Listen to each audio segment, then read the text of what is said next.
అన్నదాత అన్నదాత మీ అన్నదాత చెమటోడ్చి ఆహారాన్నందించే రైతన్న అనునిత్యం నీ కండదండగా నిలిచే నేస్తం ఎవరన్నా అన్నదాత అన్నదాత మీ అన్నదాత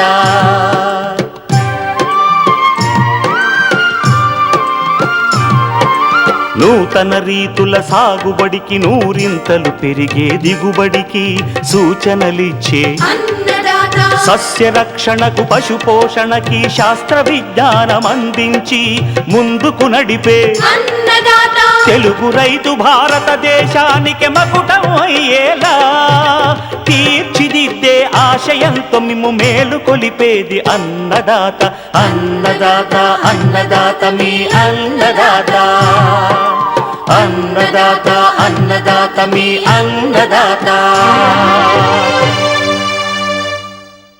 అన్నదాత ప్రేక్షకులకు నమస్కారం. ఈనాటి ముఖ్యాంశాలు: ఎల్ నినో గురించిన వివరాలు, అధిగమించే మార్గాలు, క్రొత్తగా ప్రకృతి సేద్యాన్ని ప్రారంభించే రైతులకు సూచనలు,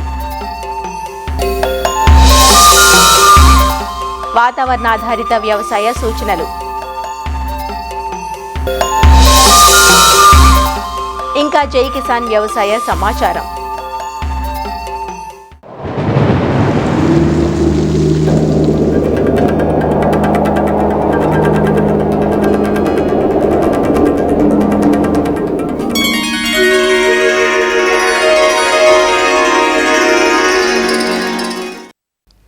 ఎల్ నినో గత 2 నెలల నుంచి ఈ పదం గురించి ఎక్కువగా వింటూ ఉన్నాం. ఎల్ నినో వల్ల వర్షాభావం ఏర్పడుతుందని, వర్షాల మధ్య నిడివి ఎక్కువ ఉండొచ్చని వాతావరణ నిపుణులు హెచ్చరికలు జారీ చేస్తున్న ప్రస్తుత నేపథ్యంలో ఇంతటి అనర్థాన్ని కలిగించే ఎల్ నినో అంటే ఏమిటి? ఎల్ నినో ఏర్పడడానికి కారణాలేమిటి? ఎల్ నినో ప్రభావం నుంచి తప్పించుకోవడానికి రైతులు ఎలాంటి ప్రణాళికలు అనుసరించాలి? ఎలాంటి పంటలు ఎంపిక చేసుకుంటే మంచిది? సూచనలు ఇస్తున్నారు తిరుపతి ప్రాంతీయ వ్యవసాయ పరిశోధనా స్థానం వాతావరణ విభాగపు సీనియర్ శాస్త్రవేత్త డాక్టర్ ప్రతిమ. ఎల్ నినో అంటే ఏంటి అంటే, సాధారణంగా ఉన్న ఋతుపవనాల కంటే భిన్నంగా పరిస్థితులు ఏర్పడినప్పుడు మనకు వర్ష ప్రభావాలు ఉండవు. ఎల్ నినోకి సూత్రధారి ఏంటి అంటే పసిఫిక్ మహాసముద్రము. ఈ పసిఫిక్ మహాసముద్రం యొక్క ఉపరితల వాతావరణము ప్లస్ ఆ పైభాగంలో ఉన్నటువంటి వాతావరణం మధ్య జరిగేటటువంటి ప్రక్రియ మొత్తం ప్రపంచం అంతటిని, ఈ వాతావరణ వ్యవస్థని అతలాకుతలం చేస్తోంది. ఎప్పుడైతే అక్కడ సముద్ర ఉపరితలం ఉన్నటువంటి ఉష్ణోగ్రతలు అక్కడ మనకు ఎక్కువ అయ్యాయో, ఎల్ నినో కండిషన్కు దారి తీసి మనకు దక్షిణ అమెరికా వైపు మనకు ఎక్కువ వర్షాలు పడటము, అదే సమయంలో ఆపోజిట్ డైరెక్షన్లో ఉన్నటువంటి మన ఇండోనేషియా, ఆస్ట్రేలియా, ఇండియా వైపు ఋతుపవనాలు తక్కువ ఉండడము, కరువు పరిస్థితులు ఏర్పడము, తర్వాత పంట మధ్యకాలంలో మనకు ఈ డ్రై స్పెల్స్ అనేటివి ఎక్కువ అవ్వడము, కరెక్ట్ సమయంలో మనకు ఋతుపవనాలు రాకపోవడము, ఇలాంటి పరిస్థితులన్నీ కూడా ఏర్పడ్డాన్ని ఎల్ నినో కండిషన్ అంటాము. భారత వాతావరణ సంస్థ ఇచ్చినటువంటి మనకు ఫోర్కాస్ట్ బట్టి కూడా ఈసారి నార్మల్ కంటే కూడా మనకు తక్కువ వర్షాలు ఈసారి నమోదయ్యే అవకాశం ఉంది అని మనకు భారత వాతావరణ సంస్థ వారు చెబుతున్నారు.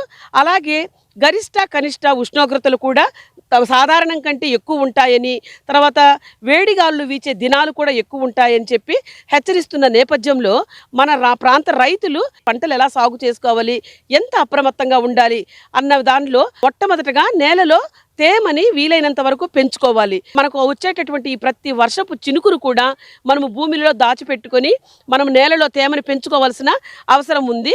దీని కొరకై మనము భూమిని తయారు చేసుకునేటప్పుడే 3.6 మీటర్ల వెడల్పుతోటి మనం ఒక నాగటి చాలు తీసుకోవడము, ఒక కన్జర్వేషన్ ఫర్రో చేసుకోవడము, తర్వాత లోతు దుక్కులు చేసుకోవడము, తర్వాత చిజిల్ ప్లవ్ లేదా వర్టికల్ టిల్లేజ్ తోటి 45 సెంటీమీటర్ల లోతు వరకు కూడా మనము మీటర్ విడిచి మీటరు మనం కనుక చిజిల్ ప్లవ్ తోటి కనుక మనము లోతు దుక్కులు కనుక చేసుకున్నట్లయితే మనకు ప్రతి నీటి బిందువును కూడా మనము మన నేలలోనే మనం ఆదా చేసుకోవచ్చు. ఇలాంటి పరిస్థితుల్లో తక్కువ రోజులలో ఎక్కువ వర్షపాతం వచ్చే అవకాశం కూడా అప్పుడప్పుడు ఉంటుంది. కాబట్టి ర్యాటిక్ సిచ్యువేషన్స్ ఉంటాయి. కాబట్టి అలాంటి పరిస్థితుల్లో మనకు వచ్చేటటువంటి వర్షాన్ని మన ప్రాంతంలోనే మన పొలాలలో కొంత వాలు తక్కువగా ఉండి కొంచెం లోతట్టు ఉన్న ప్రాంతాలలో మనం నీటి కుంటలను ఏర్పాటు చేసుకొని ప్రతి నీటిని కూడా స్టోర్ చేసుకున్నట్లయితే ఆ వర్షపు నీరే మనకు పంటల మధ్యకాలంలో వచ్చే బెట్ట పరిస్థితులు, పంట చివరి దశలో వచ్చే బెట్ట పరిస్థితులు తట్టుకునే విధంగా అప్పుడప్పుడు ఒక రక్షక తడిగా పంటకు ఇచ్చుకున్నట్లయితే మనం నష్టాన్ని కొంతవరకు నివారించుకోవచ్చు. ఈ సీజన్లో మనము దీర్ఘకాలిక రకాలకు వెళ్లకుండా పంట ఏదైనా కానీ మధ్యస్థ లేదా షార్ట్ డ్యూరేషన్ స్వల్పకాలిక రకాలను మనం కనుక తీసుకున్నట్లయితే డ్రౌట్ తట్టుకునే రకాలను కనుక మనము ఎన్నుకున్నట్లయితే కొంతవరకు కూడా మనము ఈ వర్షపు లేని పరిస్థితుల్లో నుంచి బెట్ట పరిస్థితుల్లో నుంచి కొంచెం మనం బయటపడే అవకాశం ఉంటుంది. అలాగే నీటి అవసరత తక్కువ ఉన్న పంటల వైపు మనము మొగ్గు చూపాలి. మనకున్న నీటి నిల్వల్ని ఆదా చేసుకొని మైక్రో ఇరిగేషన్ సిస్టమ్స్, స్ప్రింక్లర్ లేదా డ్రిప్ సిస్టమ్స్ ద్వారా కనుక మనము పంటలకు నీటిని అందించుకున్నట్లయితే తక్కువ నీటితో ఎక్కువ ఏరియాలో మనం పంటలను సాగు చేసుకోవటానికి వీలుంటుంది. నేలలో తేమను మనం అలా దాచిపెట్టుకోవటానికి మల్చింగ్ అంటాము. భూమిపైన ఏదైనా ఆచ్ఛాదన, పంట ద్వారా నేల ద్వారా ఆవిరైపోయేటటువంటి నీటిని మనము వృధా కానికోకుండా ఇలాంటి మల్చింగ్ నేల మీద ఆచ్ఛాదన చేసుకోవడం వల్ల కూడా కొంతవరకు తేమను మనము అరికట్టుకోవచ్చు. బెట్ట పరిస్థితులు ఉన్నప్పుడు పోషకాలు కూడా పంటలకు సరిగా అందవు. కాబట్టి పైపాటుగా మనము పోషకాలు అందించుకోవాల్సిన అవసరం కూడా ఉంటుంది. తర్వాత యాంటీ ట్రాన్స్పరెంట్ అయిన కయోలినైట్ లాంటి కెమికల్స్ను కూడా మనం పిచికారీ చేసి ఆకుల నుంచి వెళ్ళేటటువంటి ఈ బాష్పోత్సేకాన్ని మనము కొంతవరకు తగ్గించుకొని పంటలను మనం కాపాడుకోవాల్సిన అవసరత అయితే మనకు ఉంది. ఇలాంటి సమయంలో సేంద్రియ ఎరువులు వేసుకోవడము, పంటలకి మనము జీవన ఎరువుల వాడకాన్ని కానివ్వండి, పచ్చి ఆకు ఎరువులు వాడుకోవడము, ఇలాంటి ఎరువులన్నింటినీ వాడుకోవడం వల్ల నేలలు కూడా కొంత పోషకాలు కలిగి కొంచెం బలంగా ఉండి ఇలాంటి బెట్ట పరిస్థితులు వచ్చినప్పుడు మొక్కకు తట్టుకోవాల్సినటువంటి శక్తిని అందిస్తాయి. కాబట్టి అలాంటి విషయాలలో కూడా మనము జాగ్రత్త వహించి గమనిక కలిగి ఉండాలి. జూలై దాటిన తర్వాత ఆగస్టు నుంచి కూడా మనము ప్రత్యామ్నాయ పంటలైనటువంటి కంది కానివ్వండి, తర్వాత ఆముదం పంట కానివ్వండి, ఇలాంటి పంటలను మనము వేసుకోవాలి. దాంట్లో ప్రత్యేకంగా మన అన్నమయ్య, తిరుపతి, చిత్తూరు జిల్లా రైతులు ఏదైనా ఫీల్డ్ బీన్ కానివ్వండి, తర్వాత అనప, అనుములు, తర్వాత కొర్ర పంట కానివ్వండి, ఇలాంటి పంటల్ని ఈ రాగి తర్వాత వేరుశెనగ లాంటి పంటలతోటి జూన్ జూలైలో వేసుకున్నప్పుడు అంతర పంటలుగా సాగు చేసుకోవడము ఎంతో మంచిది. తర్వాత ప్రధాన పంటతో పాటు కొంత వెజిటబుల్స్, టమాటా వంటి పంటలను కూడా అంతర పంటలుగా సాగు చేసుకోవడము, ఇలాంటివి చేయడం వల్ల మనకు ఒక పంటకు కష్టం కలిగినా కూడా రెండో పంటను తీసుకోవడానికి మనకు అనుకూలత ఉంటుంది. కాబట్టి ఖచ్చితంగా అంతర పంటలు, మిశ్రమ పంటలు లాంటివి మనము సాగు చేసుకోవాల్సిన అవసరం అయితే ఉందండి. ఈ పంటలతో పాటు ప్రతి ఒక్క రైతు కూడా కొంత పశుగ్రాసాలు కూడా వేసుకొని మన పశువులకు, జీవాలకు కూడా మనము కొంత ఆహార వసతి కల్పించినట్లయితే మనకు పంటల్లో మంచిది. వర్షాలు ఇరాటిక్గా అప్పుడప్పుడు పడే అవకాశం ఉంటుంది. కాబట్టి ఆ తక్కువ పీరియడ్లో వచ్చినటువంటి తేమను మనము ఉపయోగించుకునే విధంగా మనము కస్టమ్ హైరింగ్ అంటాము. ఈ సీడ్ డ్రిల్ లాంటి వాటిని తీసుకొని తక్కువ సమయంలో ఎక్కువ పంటను విత్తుకొని ఉన్న తేమని మనము అనువుగా మలుచుకున్నట్లయితే మనము కొంతవరకు పంటలు తీసుకోవడానికి అవకాశం ఉంటుంది. కాబట్టి రైతు సోదరులందరూ ఎప్పటికప్పుడు మెళుకువగా ఉండి ఈ సంవత్సరం వ్యవసాయం చేసుకోవాలని, ప్రత్యేకంగా ఈ ఖరీఫ్ సీజన్ ఎంత కష్టతరమైనా కూడా దాన్ని దాటుకుని మనం దిగుబడులు సాధించవచ్చని రైతాంగానికి తెలియజేసుకుంటూ ఎప్పటికప్పుడు ఈ వాతావరణ సూచనలను మీరు వింటూ పాటిస్తూ వ్యవసాయం చేసుకోవాలని కోరుకుంటున్నానండి.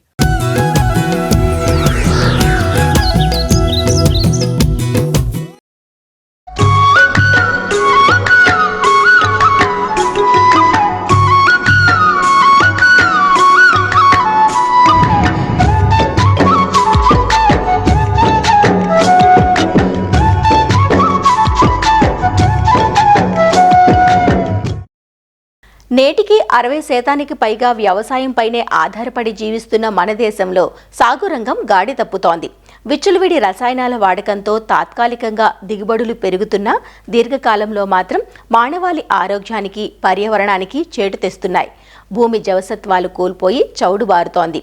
పంట ఉత్పత్తులు సైతం విషతుల్యంగా మారుతున్న దుష్పరిణామాల దృష్ట్యా అందరి దృష్టి సేంద్రియ వ్యవసాయం వైపు మళ్లుతోంది. ఈ విధానంలో దేశీ విత్తన రకాలను ఎంపిక చేసుకొని ఎటువంటి రసాయనాలను ఉపయోగించకుండా పూర్తిగా ప్రకృతి సేద్య పద్ధతులను ఆచరణలో పెట్టడం ద్వారా నాణ్యమైన ఆరోగ్యవంతమైన ఉత్పత్తులను పొందవచ్చునంటూ క్రొత్తగా ప్రకృతి సేద్యం ప్రారంభించాలనుకునే రైతులకు సూచనలిస్తున్నారు ఆచార్య ఎన్జీ రంగా వ్యవసాయ విశ్వవిద్యాలయం, పశ్చిమ గోదావరి జిల్లా వెంకటరామన్నగూడెం కృషి విజ్ఞాన కేంద్రం మృతికా విభాగం శాస్త్రవేత్త డాక్టర్ రాఘవేందర్ రెడ్డి. ఈ ప్రకృతి వ్యవసాయం అనేది ప్రకృతిలో భాగంగా మనం ఎటువంటి రసాయనాలు వాడకుండా పండించే విధానాన్ని ప్రకృతి వ్యవసాయం అని అంటాము. వీటిలో ఏ హెర్బిసైడ్స్ కానీ, ఫెర్టిలైజర్స్ కానీ, పెస్టిసైడ్స్ కానీ మరియు ఇతర ఎలాంటి జెనెటికల్లీ మాడిఫైడ్ సీడ్స్ కానీ లేకుండా పండించే వ్యవసాయ పద్ధతి. మామూలుగా సీడ్ ట్రీట్మెంట్ కోసం మనము ఈ ప్రకృతి వ్యవసాయంలో బీజామృతం వాడుతాము. మనం ఫెర్టిలైజర్స్ బదులు దీంట్లో జీవామృతం వాడతాము. జీవామృతం 2 రకాలు, ఒకటి ద్రవ జీవామృతము, రెండవది ఘన జీవామృతము. ఈ జీవామృతంలో మైక్రో ఆర్గానిజమ్స్, సూక్ష్మజీవులు బతకడానికి కావాల్సినటువంటి అన్ని రకాల సౌకర్యాలు, బెల్లము, పల్స్ ఫ్లోర్, ఆవు పేడ, ఎర్రమన్ను ఇట్లాంటివి కలుపుకొని సుమారుగా ఒక 6 రోజుల పాటు తయారు చేసిన తర్వాత పొలానికి వాడతారు. ఈ 200 లీటర్లు ఒక ఎకరానికి ఒకసారి చొప్పున వాడాల్సి ఉంటుంది. ఇంకొక ముఖ్య కారకం ఏంటంటే దీంట్లో మల్చింగ్. ఈ కలుపు అనేది సుమారుగా 30-40% దిగుబడిని తగ్గించే అవకాశం ఉంటుంది. ప్రకృతి వ్యవసాయంలో ఎలాంటి కలుపు మందు వాడకుండా ఉండడం అతిపెద్ద సమస్య. అయితే ఈ కలుపు సమస్యను నివారించుకోవడానికి మల్చింగ్ అనేది సాధ్యమవుతుంది. మల్చింగ్ అనేది దాదాపు 2-3 రకాలుగా ఈ ప్రకృతి వ్యవసాయ పద్ధతిలో వాడచ్చు. ఒకటి లైవ్ మల్చింగ్, అనగా మన వరుసల మధ్యలో ఆకుకూరలు వేసి వీడ్స్కి కాంపిటీషన్ ద్వారా వీడ్స్ పెరగకుండా ఆకుకూరలు పెంచుకొని వాటిని రెండవ ఆదాయంగా మనం దీన్ని చూసుకోవచ్చు. రెండవది, మన దగ్గర ఎండాకులు కానీ లేకుంటే కొబ్బరి ఆకులు ఇట్లాంటివి ఏమన్నా ఉన్నా వాటిని సన్నగా చాప్ చేసుకొని వరుసల మధ్య వేసుకున్నట్లయితే వరుసల మధ్యలో ఉండేటువంటి కలుపు రాకుండా చేసుకోవచ్చు. దీని ద్వారా ఇంకొక ప్రయోజనం ఏంటంటే నీరు ఆవిరి కాకుండా నీటిని సమగ్రంగా వినియోగించుకొని మరియు మొక్క వేర్లకు గాలి కూడా సరిగ్గా సోకే విధంగా ఇది పనిచేస్తుంది. నీటిని ఎలా వాడుకోవాలి ఈ ప్రకృతి వ్యవసాయంలో అనేదాన్ని మనము వ్యాప్సా అని అంటాము. 4వ అతి ముఖ్యమైన కారకం. మనము ఎప్పటికీ కూడా భూమిని నీరు లేకుండా ఉంచకూడదు, అలాగే అధిక నీటిని ఉంచకుండా ఉండకూడదు. ఫీల్డ్ కెపాసిటీ అంటాం. అంటే నీటిని భూమి సరిగ్గా పీల్చుకునేటువంటి కండిషన్లో మాత్రమే పెట్టగలిగేదాన్ని వ్యాప్సా అంటాము. ఇలా వ్యాప్సా కండిషన్లో ఉంచడం వలన వేరుకు కావాల్సినటువంటి నీటితో పాటు గాలి కూడా సరిగ్గా సోకి మొక్క యొక్క ఫిజియోలాజికల్ గ్రోత్ అని అంటాము, అది బాగా జరిగి మొక్క ఏపుగా పెరగడానికి వీలవుతుంది. ఇవి 4టిని బాగా మెయింటైన్ చేసుకోగలిగితే ప్రకృతి వ్యవసాయంలో ఎలాంటి కెమికల్స్ లేకుండా కూడా మనము పంట పండించుకోగలము. ఇవే కాకుండా కొన్ని జాగ్రత్తలు తీసుకోవాల్సి ఉంటుంది. ఆ జాగ్రత్తలు అంటే, ఒకటోది ఎండాకాలంలో ఎటువంటి సూర్యరశ్మి డైరెక్ట్గా భూమికి తగలకుండా PMDS అంటే ప్రీ మాన్సూన్ డ్రై సోయింగ్, అంటే ఎండాకాలంలోనే వర్షం వచ్చే ముందరే ఈ రకరకాలైనటువంటి సీరియల్స్, పల్సెస్, ఆయిల్ సీడ్స్ను అన్నీ మిక్స్ చేసుకొని ప్రధాన పంట వేసుకుని ఒక 30-40 రోజుల ముందరే వాటిని చల్లుకొని 50% ఫ్లవరింగ్ స్టేజ్, అంటే సగం మొక్కలకు ఫ్లవరింగ్ వచ్చిన టైంలో వాటిని కలేదునగలిగితే నెక్స్ట్ వేసే ప్రధాన పంటకు అది అన్ని పోషకాలను సరైన సమయంలో ఇవ్వడానికి అవకాశం ఉంటుంది. రెండవది, ఎండాకాలంలో సేంద్రియ కర్బనము ఆవిరి కాకుండా మరియు ఇతర పోషకాలు భూమిలో అలాగే ఉండడానికి ఉపయోగపడుతుంది. మూడవది, వర్షం వచ్చిన టైంలో అధిక పోషకాలు కలిగినటువంటి పైపొర కొట్టుకుపోకుండా అలాగే భూమిలో ఉంచడానికి కూడా ఈ PMDS ఉపయోగపడుతుంది. ఇప్పుడు మనం ప్రకృతి వ్యవసాయం కొత్తగా చేపట్టినట్లయితే చుట్టూ మనకు రసాయన ఎరువులు వాడే పొలం ఉన్నట్లయితే కొద్దిగా బఫరింగ్ జోన్ ఏర్పాటు చేసుకోవాల్సి ఉంటుంది. బఫరింగ్ జోన్ అంటే కెమికల్స్ వేసే పొలాల్లోంచి మన పొలాల్లోకి నీరు కానీ లేకపోతే ఇతరత్ర ఏమైనా మన పొలాల్లో సోకే అవకాశం ఉంటుంది. కొద్దిగా బఫరింగ్ జోన్ ఏర్పాటు చేసుకోగలిగితే ప్రకృతి వ్యవసాయంలో చేసేటువంటి పంటకు ఎటువంటి అడ్డంకి లేకుండా కూడా ఉంటుంది. సాధారణంగా ఒకే పంటకు పోకుండా ఎత్తుకు తగినట్లు పంట యొక్క ప్రణాళికను సిద్ధం చేసుకోవాలి. ఎగ్జాంపుల్గా కింద ఆకుకూరలు, దానిపైన ఇంకొద్దిగా ఎత్తుగా ఉండేటువంటి కూరగాయలు, దానిపైన ఏమన్నా జొన్న, మొక్కజొన్న లాంటివి, దానిపైన కొబ్బరి, కొక్కో లాంటి పంటను, ఇలా ఏదైనా 3-4 పంటలను ఒకే సమయంలో ఒక భూమిలో వాడుకున్నట్లయితే అధిక లాభాలు సాధించవచ్చు. వీటితో పాటు 1 లేదా 2 ఆవులు లేకుంటే ఏదైనా పాడి ఖచ్చితంగా మనకు మన పొలంలో ఉండాలి. ఇలా 1 లేదా 2 ఆవులు ఉండడం వల్ల మినిమం ఒక 10 నుంచి 15 ఎకరాలకు కావాల్సినటువంటి జీవామృతంతో పాటు ఇతరత్ర ఏవైనా కూడా మనము వీటి నుంచి సాధించుకోవచ్చు. సాధారణంగా రైతులు ఇబ్బంది పడేది రోగాలు మరియు పురుగుల గురించి. ముఖ్యంగా నీమాస్త్రం, అగ్నాస్త్రం, బ్రహ్మాస్త్రం మరియు వావిలా కషాయం లాంటివి ఉపయోగించుకొని పురుగులను కంట్రోల్ చేసుకోవచ్చు. పుల్లటి మజ్జిగ కానీ లేకుంటే ఆవు మూత్రం కానీ ఇలాంటివి వాడి ఏదైనా రోగం వస్తే వాటిని కూడా తగ్గించుకోవచ్చు. ఇలాగా ప్రకృతి వ్యవసాయం చేస్తూ మన నేలల్లో తగ్గినటువంటి పోషకాలను మరియు నేలల్లో తగ్గినటువంటి సేంద్రియ కర్బనంను పునరుద్ధరించుకొని అధిక లాభాలు సాధించుకోవచ్చు.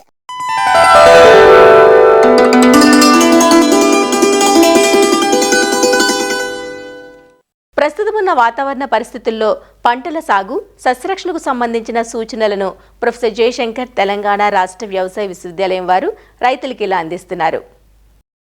గడచిన 3 రోజుల్లో తెలంగాణ రాష్ట్రంలో కొన్ని చోట్ల తేలికపాటి నుంచి ఓ మోస్తరు వర్షాలు కురిశాయి. పగటి ఉష్ణోగ్రతలు 33 నుంచి 40 డిగ్రీలు, రాత్రి ఉష్ణోగ్రతలు 21 నుంచి 29 డిగ్రీల సెల్సియస్గా నమోదయ్యాయి. హైదరాబాద్ వాతావరణ కేంద్రం వారు అందించిన సమాచారం ప్రకారం రాబోయే 5 రోజుల్లో రాష్ట్రంలో అక్కడక్కడ తేలికపాటి నుంచి ఓ మోస్తరు వర్షాలు కురిసే సూచనలున్నాయి. పగటి ఉష్ణోగ్రతలు 35 నుంచి 43 డిగ్రీలు, రాత్రి ఉష్ణోగ్రతలు 24 నుంచి 32 డిగ్రీల సెల్సియస్ మధ్య నమోదు కావచ్చు. వడగాల్పుల పరిస్థితులు తెలంగాణ రాష్ట్రంలోని ఆదిలాబాద్, కుమరం భీం ఆసిఫాబాద్, మంచిర్యాల్, నిర్మల్, నిజామాబాద్, జగిత్యాల జిల్లాల్లో అక్కడక్కడ వీచే అవకాశం ఉంది. ఉరుములు, మెరుపులు, ఈదురుగాలులు, గంటకు 40 నుంచి 50 కిలోమీటర్ల గాలి వేగంతో కూడిన వర్షాలు ఖమ్మం, నల్గొండ, సూర్యాపేట్, రంగారెడ్డి, హైదరాబాద్, మేడ్చల్, మల్కాజ్గిరి, నాగర్ కర్నూల్, వనపర్తి, జోగులాంబ గద్వాల్ జిల్లాల్లో అక్కడక్కడ కురిసే అవకాశం ఉంది. నైరుతి రుతుపవనాలు తెలంగాణ రాష్ట్రంలోకి జూన్ 8వ తేదీన ప్రవేశించాయి. ఇంకా రాష్ట్రమంతటా విస్తరించలేదు కాబట్టి రైతులు తొందరపడి పంటలు విత్తుకోవద్దు. నైరుతి రుతుపవనాలు ప్రవేశించిన తరువాత విత్తే నియమాన్ని పాటించి, అంటే 1 వారం వ్యవధిలో తేలికపాటి నేలల్లో 50 నుంచి 60 మిల్లీమీటర్లు, బరువు నేలల్లో 60 నుంచి 75 మిల్లీమీటర్ల వర్షపాతం నమోదైన తరువాత లేదా 15 నుంచి 20 సెంటీమీటర్ల లోతు నేల తడిచిన తరువాతనే రైతులు వర్షాధార పంటలైన ప్రత్తి, సోయా చిక్కుడు, మొక్కజొన్న, జొన్న, కంది, పెసర, మినుము, ఆముదం మొదలైన పంటలను విత్తుకోవాలి. నైరుతి రుతుపవనాల ద్వారా జూన్ నెలలో రాష్ట్రంలోని ఉత్తర మరియు దక్షిణ తెలంగాణ మండలాల్లోని కొన్ని జిల్లాల్లో సాధారణం కంటే తక్కువ వర్షపాతం నమోదయ్యే అవకాశం ఉంది. అలానే మిగిలిన జిల్లాల్లో సాధారణ వర్షపాతం కంటే ఎక్కువ వర్షపాతం నమోదయ్యే సూచనలున్నాయి. అందువల్ల ఆరుతడి పంటలను అధిక తేమ, అలానే నీటి ఎద్దడి నుంచి కాపాడుకోవడానికి పంటలను వాలుకు అడ్డంగా బోదెలు కాలువల పద్ధతిలో మరియు ఎత్తుమడులు కాలువల పద్ధతిలో విత్తుకోవాలి. చెరువులు, కుంటలకు దూరంగా ఉండి తక్కువ నీటి వసతి ఉన్న రైతులు తమకు అనువైన తక్కువ నీటి అవసరమున్న ఆరుతడి పంటలను సాగు చేసుకోవాలి. తేలికపాటి నుంచి ఓ మోస్తరు వర్షాలు కురిసే సూచనలు ఉన్నందున ఇప్పటికే కోసిన పంటలను ముందు జాగ్రత్తగా సురక్షిత ప్రాంతానికి తరలించాలి. మార్కెట్కు తరలించిన ధాన్యం తడవకుండా టార్పాలిన్తో కప్పి ఉంచాలి. రాష్ట్రంలో అక్కడక్కడ ఉరుములు, మెరుపులతో కూడిన వర్షాలు కురిసే సూచనలు ఉన్నందువల్ల రైతులు చెట్ల కింద నిలబడకూడదు. పశువులు, జీవాలను చెట్ల కింద ఉంచకూడదు. అలానే విద్యుత్ స్తంభాలు, విద్యుత్ తీగలు మరియు చెరువులు, నీటి కుంటలకు దూరంగా ఉండాలి. కోతకు సిద్ధంగా ఉన్న కూరగాయ పంటలను కోతలు చేయాలి. వేరుశనగ, సోయా చిక్కుడు, జొన్న, పెసర, కంది మరియు మినుము పంటలను విత్తుకునే ముందు తప్పనిసరిగా విత్తన శుద్ధి చేసుకోవాలి. వరి తరువాత వరి సాగు చేసే రైతులు పచ్చిరొట్ట పైర్లైన జనుము, జీలుగ, పిల్లి పెసర, పెసర, ఉలవ మొదలైనవి విత్తుకోవడానికి ఇది అనుకూల సమయం. నీరు సమృద్ధిగా ఉన్న ప్రాంతాల్లో రైతులు 140 రోజుల కంటే ఎక్కువ పంటకాలం కలిగిన దీర్ఘకాలిక వరి రకాల నారుమళ్లు పోసుకోవడానికి ఇది అనువైన సమయం. రైతులు తెలంగాణ సోనా, ఆర్ఎన్ఆర్ 15-048 వరి రకాన్ని జూన్ నెలలో నారుమడి పోసుకోకూడదు.